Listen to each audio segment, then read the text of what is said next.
Ok, gente, estamos ya de regreso en nuestra segunda sesión. De nuevo, les habla Giacomo Cassese.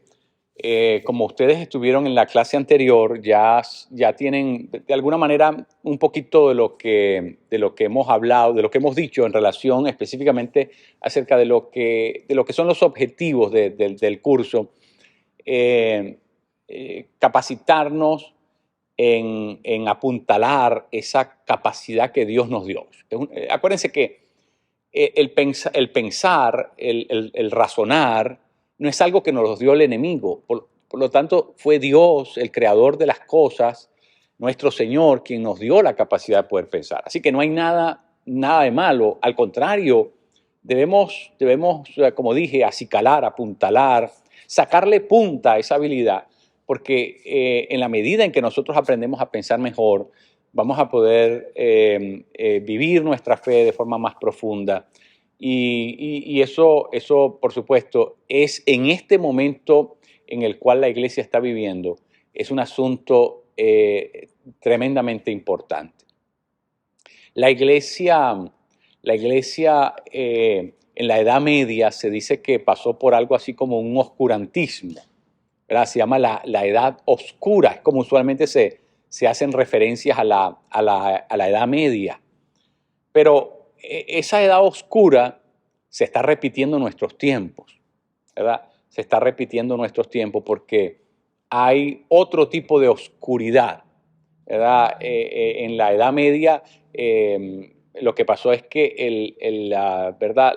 La cultura de alguna manera entró en un estado en que quedó desconectada de su entorno continental y lo que pasó fue que de alguna manera se ensimismó la cultura europea, el feudalismo, perdió contacto, el intercambio con todo el resto del mundo y consecuencia de eso, ¿verdad? La iglesia también en su interior fue perdiendo mística, se fue haciendo cada vez más susceptible a un montón de prácticas culturales que la extraviaron. Y como consecuencia de eso vino ese periodo oscuro de la iglesia, en el cual, ¿verdad? En la Edad Media no tenemos muchos pensadores sobresalientes, hasta que, bueno, llega el periodo de la escolástica, donde comenzamos a ver gente que comienza a recobrar de nuevo, esa posibilidad de pensar un poco más coordinada, más profundamente. Creo que la cultura en la que nosotros vivimos es una cultura de la oscuridad, ¿verdad? Aunque se celebre, ¿verdad? Lo que sabemos, el hecho de que la gente puede tener acceso a cualquier tipo de información, a pesar de que se celebren todas esas cosas, es una cultura de oscuridad, no porque haya carencia de información, lo que hay es carencia de otra cosa, y es conocimiento. La información no es necesariamente conocimiento. Es decir, el conocimiento verdadero, el conocimiento que realmente es necesario, es aquel que nos ayuda a que nuestra manera de vivir sea transformada, a que nuestra manera de vivir sea mejorada, a que el ser humano se humanice. Ese es el tipo de conocimiento que necesitamos. Es decir, no toda información es necesariamente conocimiento. Y de ahí es que necesitamos hacernos la pregunta que me gustaría además trabajar en esta segunda sesión. Y tiene que ver con algo que no es muy complejo para ninguno de nosotros. Y es la siguiente, esta es la pregunta. ¿Qué es aquello que nos impide pensar? Pensar bien, quiero decir. Que nos impide conocer bien. No estar informados, o lo que creemos que es estar informado, es decir, tener una data que ni siquiera la hemos analizado y que ni siquiera sabemos cuáles son sus fuentes. Es decir, ¿qué es lo que me permite de verdad accesar al conocimiento? ¿Quién es el que no quiere que yo piense? ¿Quién podría estar detrás de eso? Nosotros como gente de fe, nosotros que conocemos que hay dos esferas, la esfera de lo inmanente, la esfera de lo temporal, del mundo físico, de lo que llamamos la naturaleza, y esa otra esfera que es la esfera espiritual. Y esa esfera espiritual está dividida en dos formas, la divina, lo que tiene que ver con el mundo espiritual de luz, de verdad, de Dios, y también el mundo espiritual es una referencia al mundo de la maldad, de esas fuerzas espirituales que tienen que ver con la maldad. Así que en el mundo espiritual hay dos realidades, ¿no? La divina, que no tiene nada que ver con el mundo de la maldad, y la de los demonios, la de Satanás, lo que llamamos el mundo, esa realidad compleja llamada el mundo, que es una realidad estrictamente espiritual, de tinieblas. Entonces, nosotros como gente de fe tenemos conciencia de esas dos esferas y por lo tanto, nosotros sabemos que aquel que quiere que nosotros no pensemos bien está unido a ese mundo de la maldad. Porque si el cerebro y si el pensamiento y las facultades cognitivas racionales las creó Dios, pues Dios quiere que las usemos bien. Dios quiere que pensemos bien, ¿verdad? Incluso la Escritura dice que tenemos que, ¿verdad?, amarlo con toda nuestra mente y con toda nuestra fuerza, ¿verdad? Con toda la mente. Sí, porque la mente la creó Dios y la fuerza la creó Dios y con todo el alma, porque eso lo creó Dios. Sí, Dios quiere que con todo aquello que nosotros, que con lo que Él nos facultó, pues lo usemos para las cosas del bien, para las cosas de Él, para todo aquello que le trae honra a Él. Y por lo tanto, esto de pensar bien ni siquiera es un asunto opcional, es un mandato bíblico. Es algo a lo que estamos llamados a hacer. Ni siquiera es algo ¿verdad? Se convierte en una posibilidad optativa. No, no. Todo cristiano debe pensar bien. Todo cristiano debe saber posicionarse bien. Todo cristiano debe tener acceso a esas referencias, a eso que hemos llamado criterios, para poder responder a el mundo, al mundo como realidad tenebrosa, pero también a este plano de lo temporal, de lo inmanente, en el cual está enclavada la sociedad humana y a la que nosotros también necesitamos responderle. Es decir, en otras palabras, es imperativo que nosotros como gente de fe, ¿verdad?, podamos pensar bien. Pero hay alguien, y esa es la pregunta, hay alguien que quiere que nosotros no pensemos bien. ¿Bajo qué circunstancias un ser humano no piensa bien? Yo quisiera hablarles de algo que lo mencioné en una ocasión anterior, pero que quiero detenerme a que lo procesemos y lo entendamos, lo podamos llevar a un nivel en el que podamos aplicarlo incluso a nuestra propia situación de vida. Y es lo siguiente. Hay cinco cosas que nos impiden ese proceso de pensar bien. Por ejemplo, una persona que vive bajo una dictadura, esa persona tiene acceso a un conocimiento limitado. Porque en las dictaduras, ustedes saben, son sistemas políticos herméticos que precisamente crean una especie de coraza alrededor de los individuos que forman parte de ese colectivo social para que otras fuentes de información ideológicas contrarias al régimen y amenazantes al régimen, porque esas ideas, pensamientos, posturas, información en general, de alguna manera le van a competir o van a desautorizar o simplemente van a mostrar lo lo pernicioso, lo malvado, lo terrible que es aquel régimen. Entonces, por supuesto, una de las primeras cosas que nosotros vamos a ver es que en un sistema dictatorial, el gobierno se reserva, ¿verdad?, el derecho de escoger la información que la gente tiene. Y si la gente no conoce, no tiene esa información, pues por supuesto lo que eso significa es que se le está estorbando el proceso de pensar bien. Si no tienes la información, si no tienes acceso a eso, ¿no?, tu proceso de llegar a ciertas conclusiones, de tener una representación clara, nítida de la realidad, está comprometido. ¿Por qué? Porque nadie puede, ¿verdad?, entender bien la realidad a no ser que tenga conocimiento de lo que esa realidad, de los componentes que forman esa realidad. Entonces, bueno, si la persona está impedida, está privada de poder tener ese conocimiento, esa información, esas fuentes que le surten todo eso que es necesario para que la persona tenga esa comprensión clara de la realidad, bueno, esa persona obviamente está obnubilado, ¿verdad? Es decir, no puede ver una silueta, pero el sistema dictatorial le impide ver con claridad todo lo que está representado en esa realidad inmediata.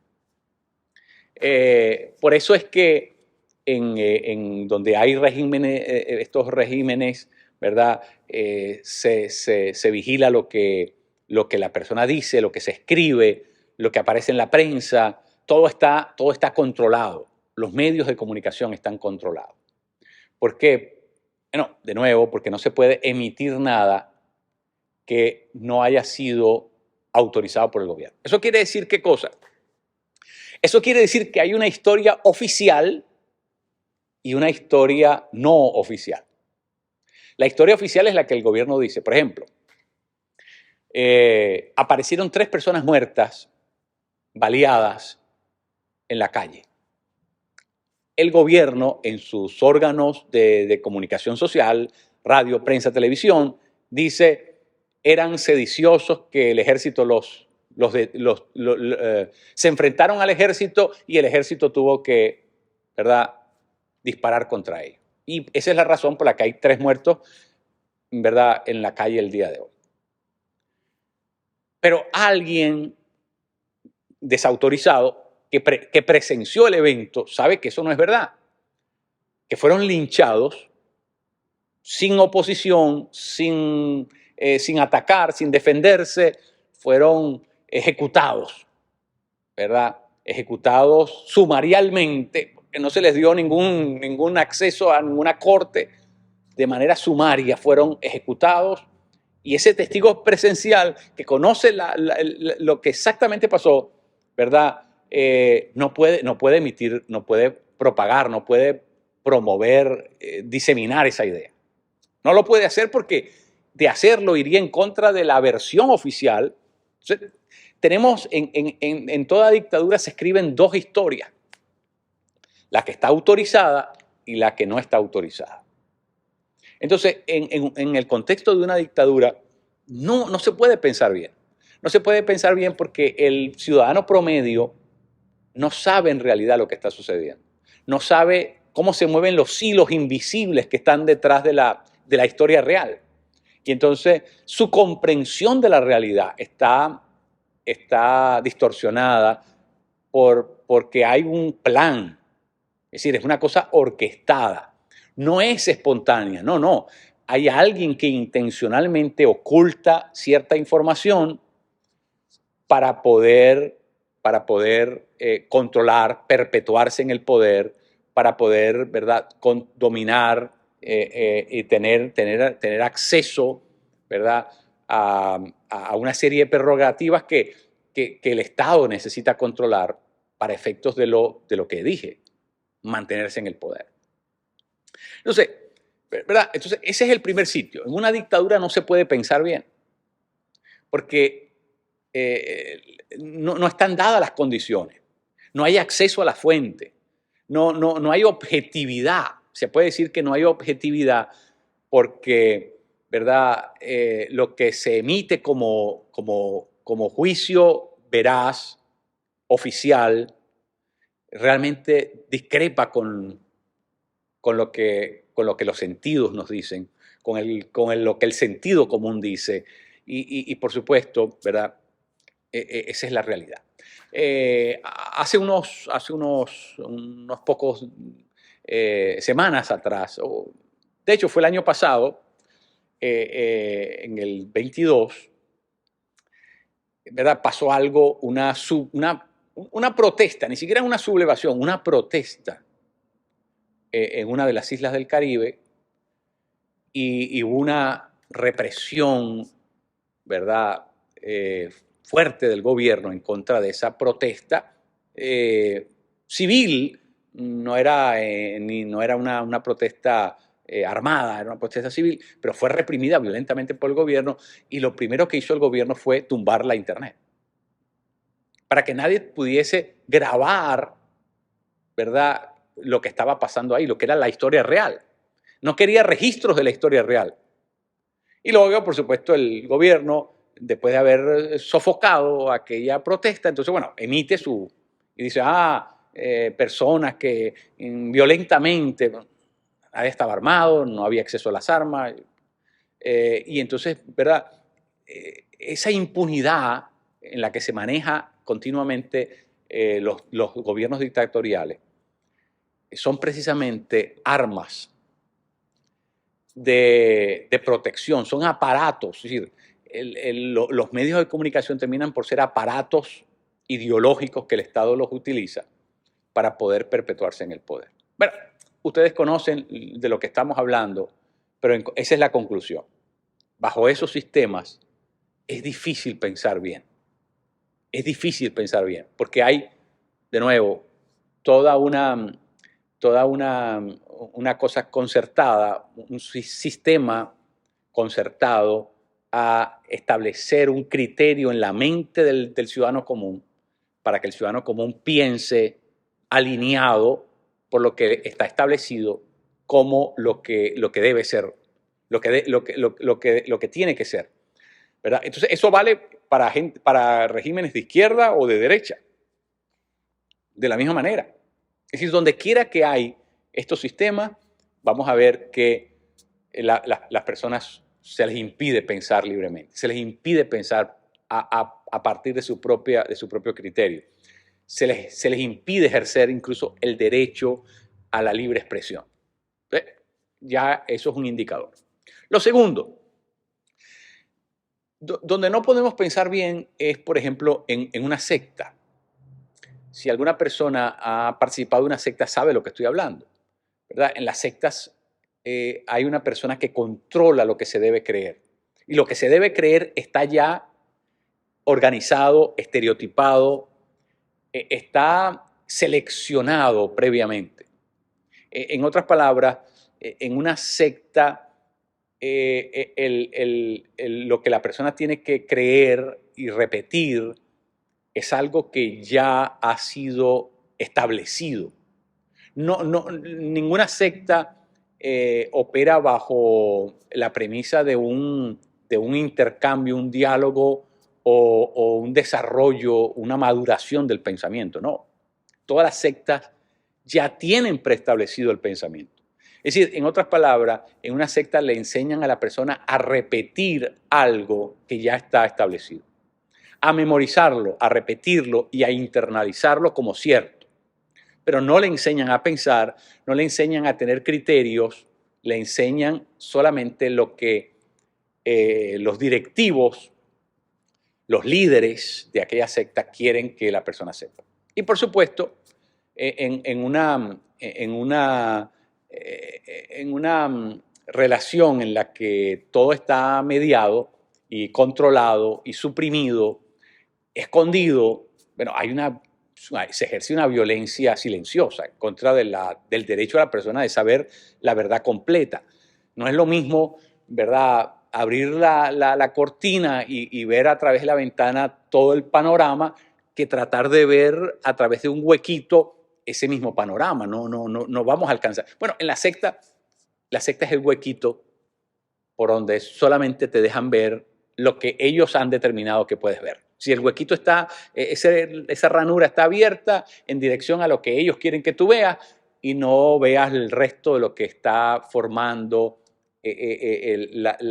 digamos, el horizonte completo.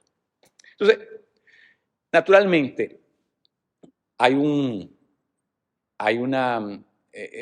violencia que se ejerce en ese proceso pedagógico, didáctico, como lo quisiéramos llamar, dentro, en el contexto de una secta, ¿verdad?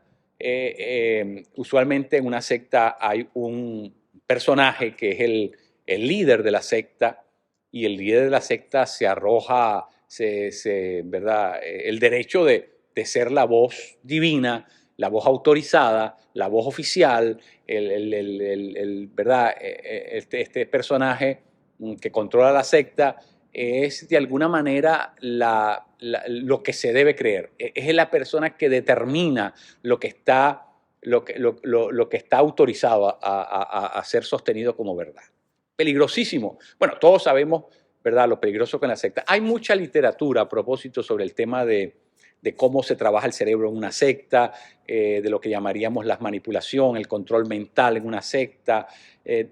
Todas estas técnicas han sido estudiadas, ¿verdad? Todo lo que se llama la conducta de secta, ¿verdad?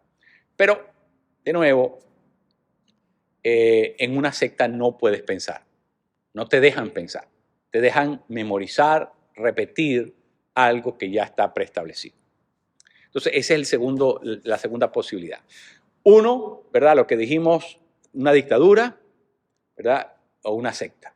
De hecho, la dictadura y la secta se parecen mucho a tienen digamos, un alcance colectivo, la otra un poco más privado, más de grupo, pero en ambos casos se puede decir que hay unos elementos correlativos, es decir, hay unas coincidencias muy interesantes. Bueno, la tercera posibilidad, además de estas dos previamente mencionadas, es, por ejemplo, cuando una persona va al ejército. En el ejército, la persona que va en calidad de soldado, esa persona necesita ser reprogramada en su cerebro. ¿Por qué? Porque en el mundo, ¿verdad?, de las milicias, mundo del ejército, es donde una persona es entrenada básicamente para entrar en combate, para entrar en una guerra. Y no hay nada más, ¿verdad?, caótico, desorientador, no hay nada más, digamos, fuera de lo que es el esquema normal del cerebro humano que una guerra. Una guerra es el caos elevado a ¿verdad?, a la suma potencia. ¿Por qué? Porque una guerra es un esquema tan contranatural que la única manera de poder entrar en ella es, ¿cómo se llama?, reprogramando el cerebro. De hecho, por eso es que tantísima gente que va a una guerra regresa desencajado mentalmente, con un marasmo mental. O lo que es peor, comienzan a desarrollar enfermedades mentales, ¿verdad? Porque acuérdense que cuando una persona entra en una guerra, el cerebro pasa de descanso a estar en su punto más de concentración total, porque en una guerra hay que estar enfocado, concentrado. Y cuando el cerebro pasa de beta a alfa, alfa es el estado de alerta total, y cuando ese cerebro por demasiado tiempo consecutivo se mantiene en alfa, es como cuando un cable eléctrico está llevando una carga eléctrica demasiado fuerte al punto en que ya eso puede hacer un cortocircuito, se puede quemar. Eso es lo que pasa con el cerebro. Cuando está en un nivel de exigencia total, como en una guerra, donde la vida está en riesgo continuamente, donde hay incertidumbres a cada paso, puede estar una emboscada, puede estar una mina en la tierra, puede estar un bombardeo. Es decir, el cerebro está siempre en un estado. Esas personas regresan con problemas serios mentales. Por lo que dije, porque la guerra es contranatural. Si el ser humano no fue creado para eso. Y por lo tanto, ese nivel de exigencia en su cerebro, el ser humano no. ¿Qué hace el ejército para poder, de alguna manera, contar con personas que hagan el trabajo en defensa de un país? Bueno, la única manera es poder controlar el cerebro de esas personas. ¿Qué pasa en medio de una guerra? En medio de una guerra no puedes pensar. En las guerras se trabaja más con el cerebelo que con el cerebro. El cerebelo es la parte de nuestra capacidad cognitiva que reacciona. Es decir, en la guerra casi todo se hace por reacción, no por reflexión. No hay tiempo para reflexionar en una guerra. Hay bombas en todas partes, hay que tomar una decisión, si nos movemos, si nos vamos, si nos retiramos. Entonces, ¿qué pasa? Que el soldado está programado para obedecer órdenes, no está programado para pensar.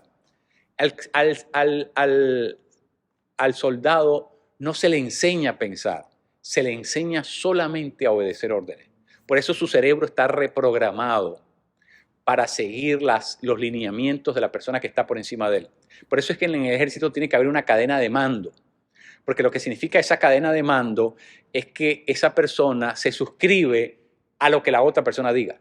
Y por lo tanto, ese es el principio fundante de cómo se organiza la vida del pensamiento en el contexto de un ejército. Tiene que haber un principio, y el principio es que la persona que tiene más rango que tú determina lo que tú vas a hacer. Así que esa persona en el ejército está entrenada simple y llanamente para poder seguir órdenes. En medio de una guerra, lo único que el soldado está entrenado a hacer es escuchar las órdenes. Y lo que el oficial diga, aunque sea lo más riesgoso, aunque sea lo más peligroso, aunque sea una locura, aunque sea el camino expedito a la muerte, el soldado está programado solamente para eso.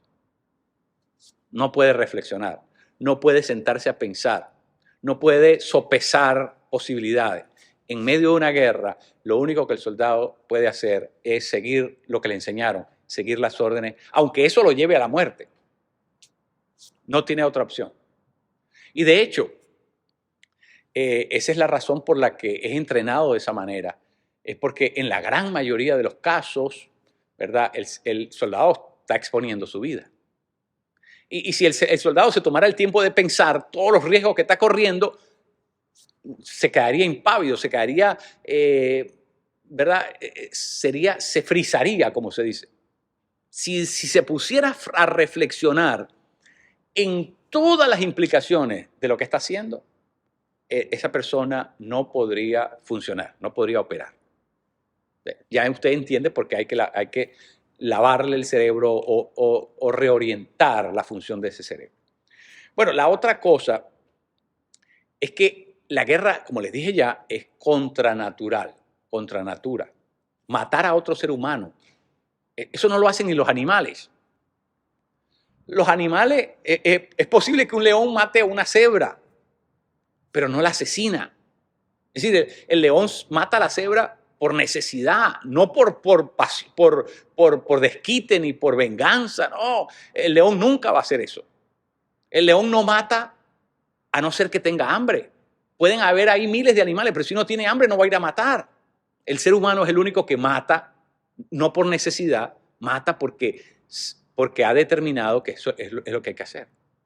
Mata por miedo, mata por venganza, mata. Entonces, ¿qué pasa? Como eso es contranatural, el cerebro humano no está preparado para hacer eso impunemente, para hacerlo ligeramente, para hacerlo casualmente.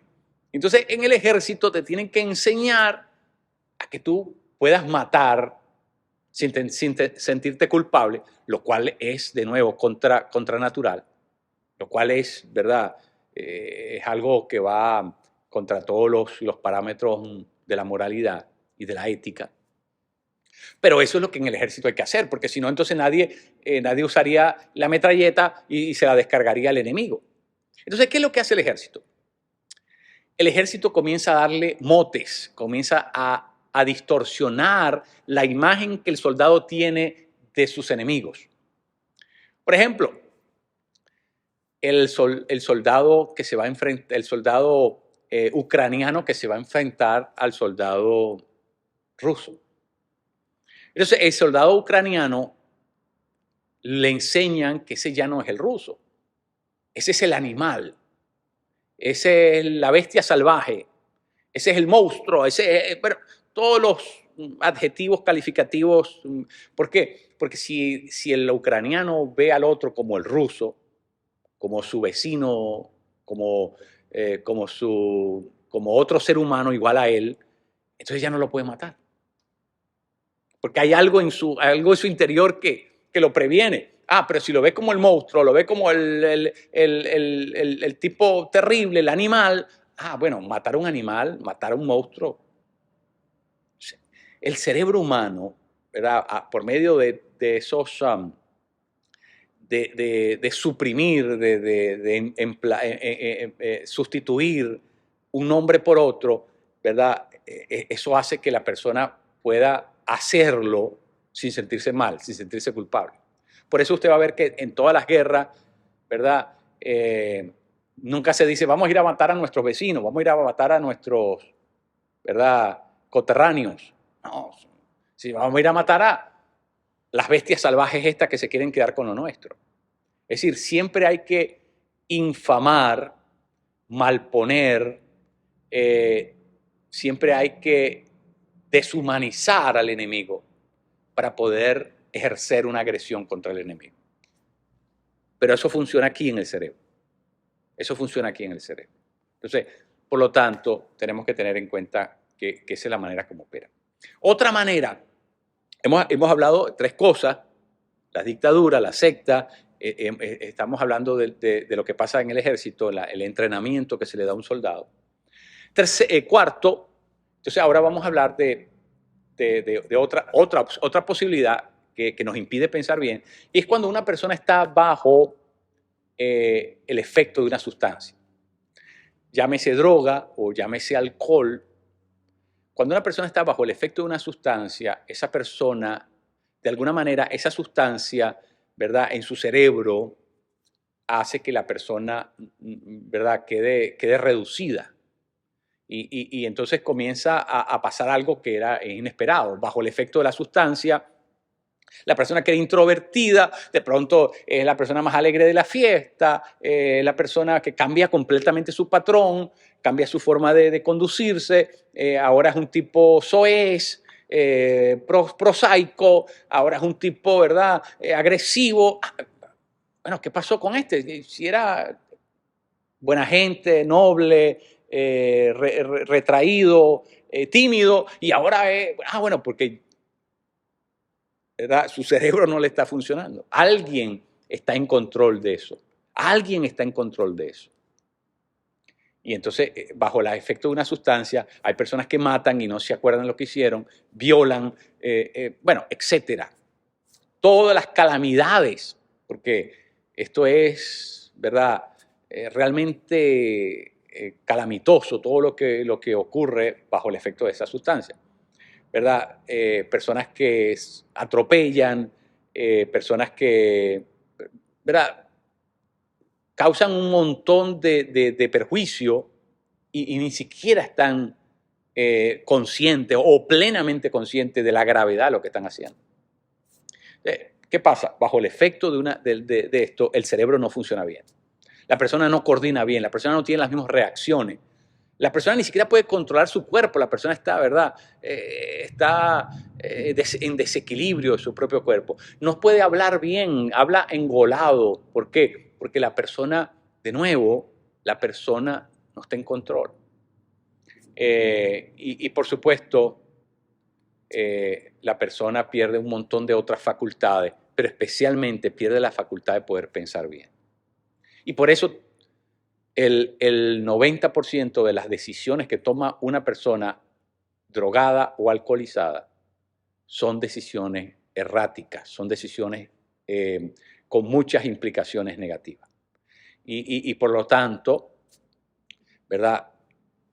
Ese mal uso del cerebro tiene un montón de ramificaciones negativas. ¿Ah? Claro, sí.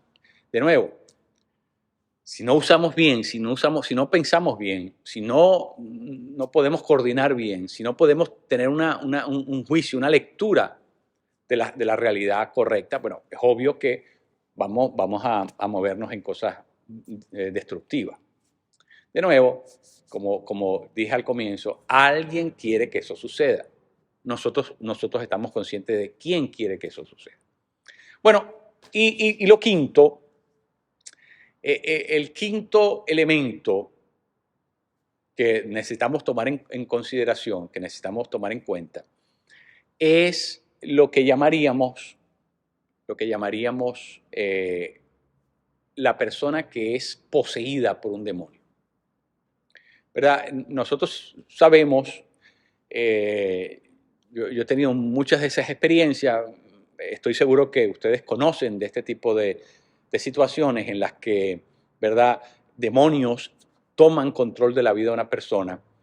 Y es obvio que cuando uno está hablando con la persona, no es la persona la que está hablando. ¿Por qué? Porque la personalidad de esa persona ha sido emplazada, es decir, el demonio se quedó en control de la personalidad. Y por lo tanto, bajo los efectos de una posesión, la persona ya no está pensando por sí misma. El demonio está pensando por ella. Más bien el demonio está pensando por sí mismo, pero está usando el cuerpo de aquella otra persona. Y por lo tanto, ¿verdad?, bajo la influencia demoníaca, personas hacen cosas insólitas. Cosas que bajo condiciones normales jamás se les hubiese ocurrido hacer. ¿Verdad? Por eso es que hay ¿verdad?, tantas, digamos, cosas alarmantes que son resultado del hecho de que personas están poseídas por demonios. ¿Y qué pasa? Que cuando una persona está poseída por un demonio, su capacidad cognitiva está completamente nublada. Está completamente... Es como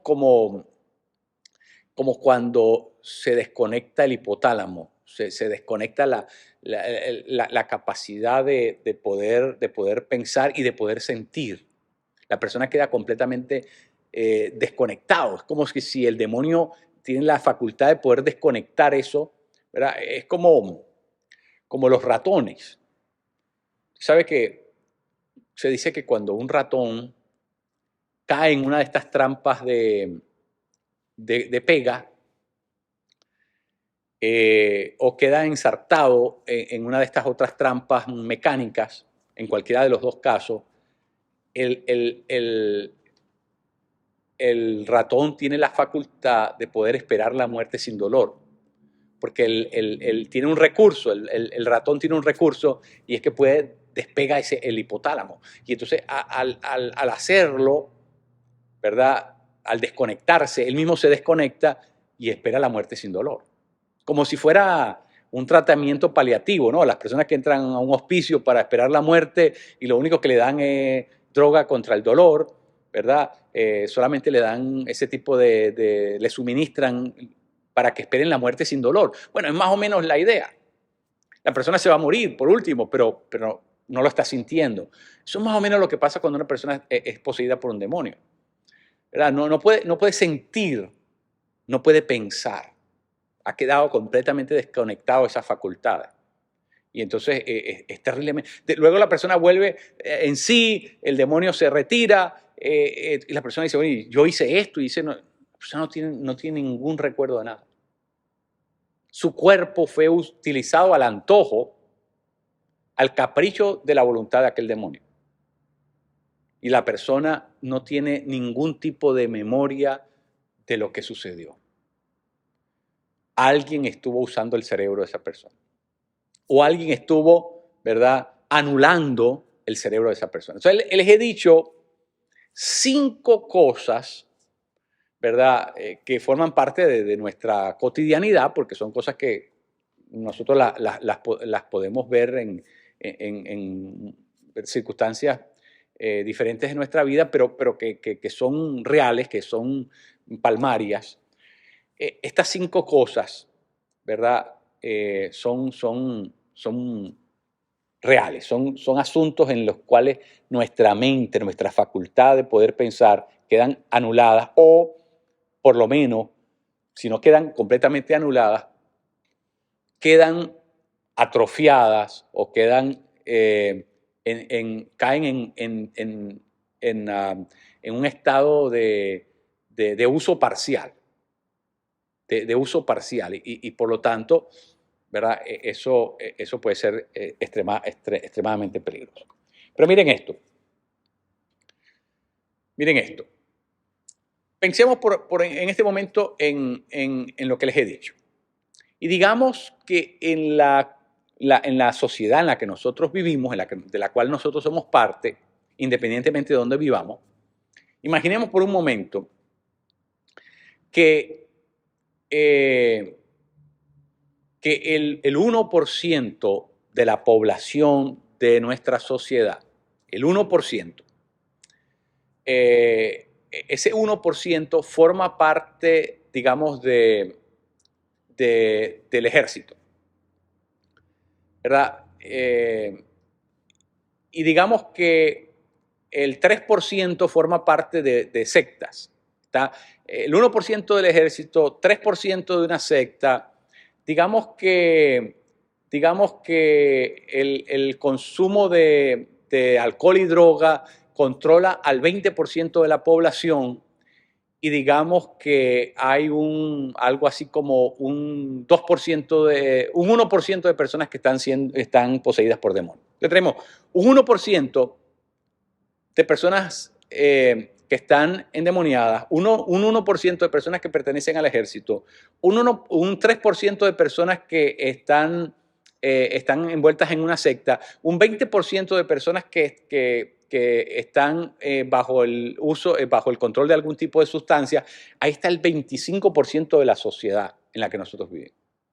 El país tiene 300 millones de habitantes. El 25%, que sería 75 millones de personas, están representados bajo esas categorías que les dije. Dice, bueno, todavía se salvó el 75%. ¿Verdad? El esquema de pensamiento nos dice eso. Bueno, si el 25% está bajo este tipo de control, bueno, todavía hay un 75% que está libre de influencia, pero no es así. Porque ese otro 75% está bajo la dictadura. Dice, pero, ¿cómo la dictadura? Sí, aquí en los Estados Unidos no hay dictadura. Bueno, pero es la dictadura de los medios de comunicación, la dictadura de las redes sociales, la dictadura silenciosa.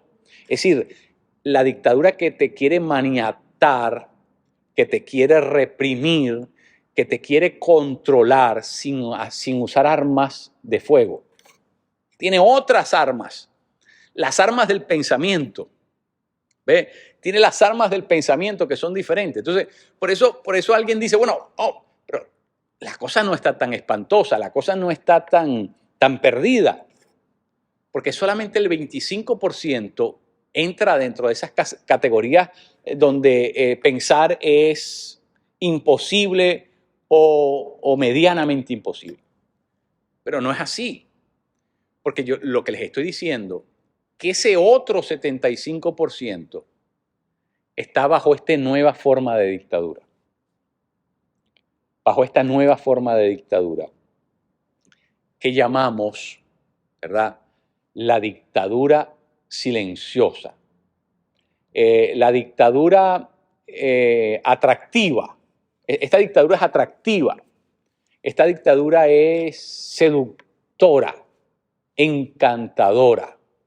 Es una dictadura que nos de alguna manera nos desestresa, nos relaja, nos entretiene, se entretiene, pero que nos está empujando al mismo objetivo del otro 25% del cual ya hablamos. ¿Cuál es el objetivo? Que no pensemos. ¿Sabe cuál es la peor forma de no pensar? Cuando estamos tan entretenidos que no tenemos la capacidad de poder darnos cuenta de lo que está pasando en nuestro entorno. Lo más peligroso de un incendio no es el fuego. Lo más peligroso de un incendio es el humo. La gran mayoría de las personas que mueren en un incendio ya están muertas cuando llegó el fuego, porque lo que las mató fue el humo. El fuego las achicharra posteriormente, pero las personas ya estaban muertas cuando llegó el fuego. Es el humo lo que nos mata. Es decir, lo que estoy tratando de decir es que lo más peligroso de la sociedad en la que nosotros vivimos no es la violencia que puedan ejercer, es la forma silenciosa, ¿verdad?, en que pueden organizarse estas fuerzas del mal para tomar control de una sociedad. Así que pensemos en esto por un momento, que es un ejercicio que necesitamos hacer, ¿verdad? Todos nosotros, incluyendo ese otro 25%, porque ese otro 25% tampoco se escapa de esta nueva forma de dictadura. Ese otro 25% también está expuesto. Pero pensemos en esto por ahora. Es que no hay ninguna persona que forme parte de ese conglomerado humano llamado la sociedad que escape de la influencia del humo. Ninguno. Ninguno. Es decir, el humo nos está llegando a todos. Y por lo tanto, la posibilidad letal, la posibilidad de sucumbir, la posibilidad de morir, es una realidad. Es una realidad. Y por lo tanto, tenemos que entender la complejidad de eso. Ahora, estaba leyendo hace unas semanas atrás un libro de Mario Vargas Llosa llamado La civilización del espectáculo. Es un ensayo. No es una novela, Vargas Llosa escribe novelas, ¿verdad?, muy famosas, pero en este caso se trata de un ensayo donde él analiza la cultura de lo que él llama la civilización del entretenimiento, que no es una frase de él, es una frase de un filósofo francés llamado Debord, pero que él la usa, ¿verdad?, se apropia de ella y así es el título que le da a su libro. Pero es muy interesante porque lo que nos está planteando Vargas Llosa en ese libro es cómo la cultura popular, a la que nadie escapa, porque la cultura popular es el humo del fuego, ¿verdad? Ese humo que nos está llegando a nosotros, esa cultura popular a la que todos estamos expuestos, se ha trivializado y se ha vulgarizado, ¿verdad? ¿Cómo es posible que un reggaetonero, un rapero, que 2 de cada 3 palabras que dice son vulgaridades, que además lo que está planteando es un asunto trivial, completamente obsceno, completamente inmoral, ese rapero en una canción tenga 15 millones de seguidores? Y entonces el filósofo, el hombre que se gastó 10 años en prepararse en la universidad con el rigor académico, que tiene un conocimiento de la cultura y que por lo tanto tiene una opinión fundada, una opinión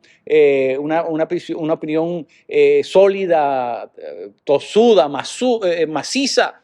Ese, cuando postea algo, tiene 20, 40, 100 seguidores. Vargas Llosa nos enseña a entender la dinámica tan terrible de la sociedad en la que nosotros estamos viviendo, donde los valores decadentes se han estado, ¿verdad?, minando, y donde la gente vive para estar entretenida. Ese es el humo. La gente quiere eso, quiere estar entretenida porque ya no piensa. Ya ni siquiera tiene la facultad de darse cuenta de que el reggaetonero, el tonto este útil que está promoviendo esas ideas vacuas, completamente triviales y vulgares, ese no tiene la capacidad de poder darse cuenta que este tipo es un mensajero del mal, que es pernicioso, que lo que está haciendo es promover ideas, conceptos, prácticas que son completamente, ¿verdad?, deshumanizantes y morales. Ya perdió la capacidad de eso. Lo que quiere es estar entretenido. ¿Por qué? Porque en esta forma de dictadura, la supresión del conocimiento, del pensamiento, de la verdad, del criterio, hace que la persona termine a vivir básicamente a base de estímulos. Y eso lo que significa es que se ha echado a andar un proceso de deshumanización. Pero es tan grave, es tan profundo, es tan decadente, que no solamente es un proceso de deshumanización, es un proceso de bestialización, donde el ser humano ya responde esas cosas instintivas, ya no usa. Los animales no tienen la capacidad racional. Por lo tanto, los animales solamente viven a base de estímulos y de instintos, ¿verdad?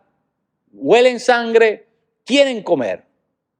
Se ven amenazados, atacan. Organizan su vida. Es en base a esos apetitos que tienen que satisfacer. Esa es la vida animal. Lo que Darwin describía como la supervivencia del más apto. Bueno, el estado de deshumanización va a conllevar a un algo más terrible, que se llama la bestialización. Es el estado que la Biblia lo describe como un estado de depravación. Hablaremos en nuestra próxima sesión de cómo la Biblia nos ayuda a entender estos asuntos. Pero lo que he querido hacer a través de estas sesiones, estas dos primeras sesiones, es llamar la atención de ustedes, para que ustedes vean la magnitud, las proporciones, la complejidad,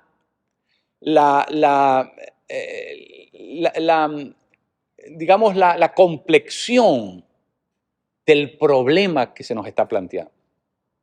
No es un asunto que lo podemos resolver paliativamente, no es un asunto que lo podemos resolver apresuradamente, no es un asunto que lo podemos remendar. No, esto es un asunto gravísimo. Porque estamos hablando del futuro de la raza humana. Estamos hablando de un ser humano que está siendo programado para convertirse en una bestia.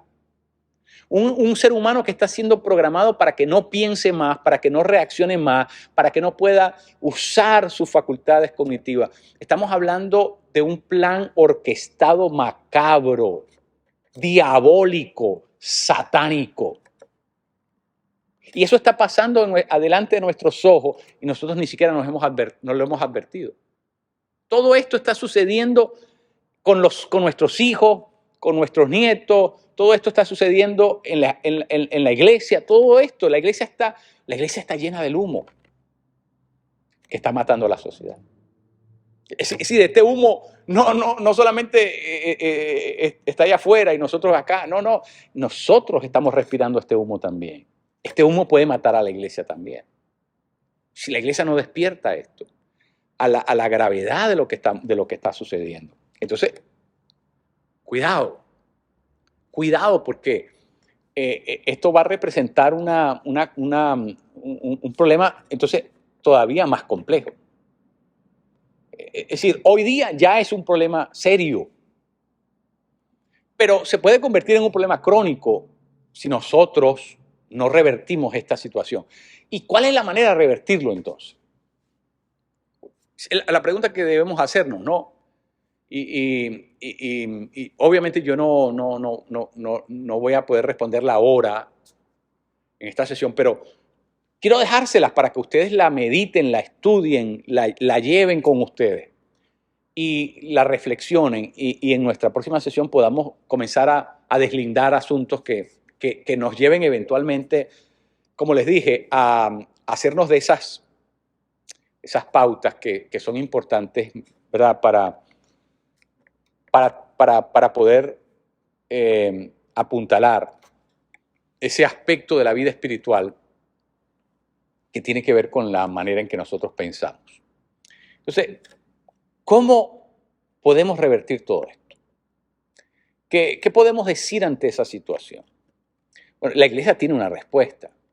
La iglesia tiene una referencia. La iglesia tiene una cosmovisión. La iglesia tiene de dónde echar mano. Además, la iglesia tiene el Espíritu Santo. Y por lo tanto, nosotros necesitamos reagruparnos, pero sobre todo, el asunto está en que, primero que nada, tenemos que hacernos conscientes de la realidad en la que vivimos, de su complejidad, de la manera en que nos amenaza y, por supuesto, de las diferentes ramificaciones que esto tiene en la vida cotidiana.